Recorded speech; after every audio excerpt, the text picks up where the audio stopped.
you guys still trying to get past that Wisconsin win, or are you back Oh to yeah, work? definitely. I mean, obviously, it felt good to win the game, but we're out here back to work.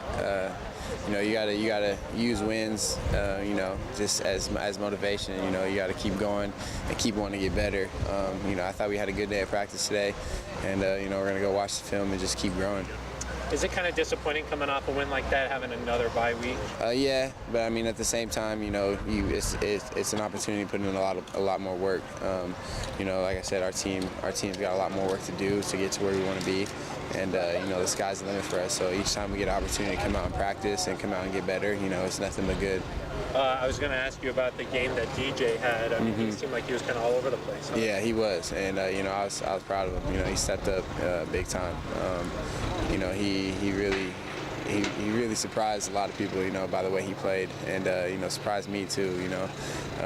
He's going to be a good player for us and a great player for the Beavers in the future, and I hope he can keep bringing that to the table. What are some of his strengths? His speed, for one. He's fast. He's one of the fastest guys on our defense, and his strength. And he's still learning the defense, but I think he's starting to pick it up a lot better.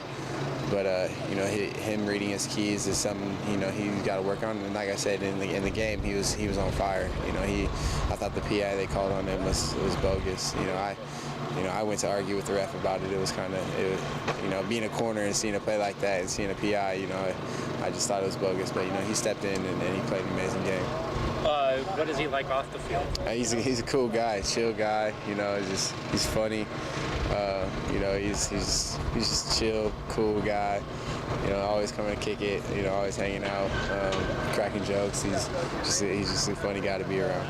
Does every team kind of need like a clown guy, kind of like guy who likes big jokes and stuff like that? Yeah, definitely. And I can name a couple of them on our team that we have, because we definitely have some clowns on our team, and to keep the guys going, keep the guys laughing and whatnot. And it's cool to be around guys like that.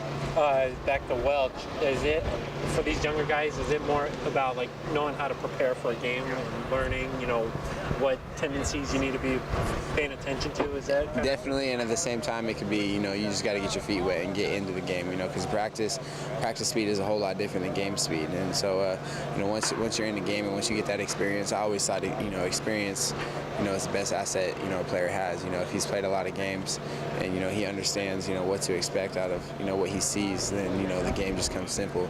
And he's picking it up quick. Like I said, I believe this is his junior year, isn't it? I think he's a sophomore. Sophomore year. Yeah. He's just gonna keep growing, and like I said, he's fast, and he's picking the defense up really well. I know it's early, but UCLA, Jonathan Franklin has just been tearing it up those first two games. I mean, is he similar to Ball? Yeah, I think he might be a little bit quicker, a little bit more shiftier, but at the same time, our game plan, it's not set yet, but we're definitely out here practicing, for that. They run a lot of bubble screens, a lot of, and they try to get the ball out in the open. And Coach Banks calls it basketball on grass. And so we're going to have to do a lot of that and just containing the run, and we're going to have to make a lot of open field tackles, in order to win. I know you like to watch the rest of the league and that kind of thing. Riley says that it's at an all-time high. I mean, what do you think? I definitely think the Pac-12, is really coming to play this season. Everybody wants to win, and I'm already knowing a lot of, everybody was working hard this offseason, so it's going to be a dogfight, to the top. Whoever Coach Poyer always says, whoever plays the longest, the hardest, usually wins. And so, it's going to carry out throughout the season. Who's ever going to, practice the hardest, throughout the season, play the hardest throughout the games. It's going to come on top. All right, man. Thanks. Yeah, no problem.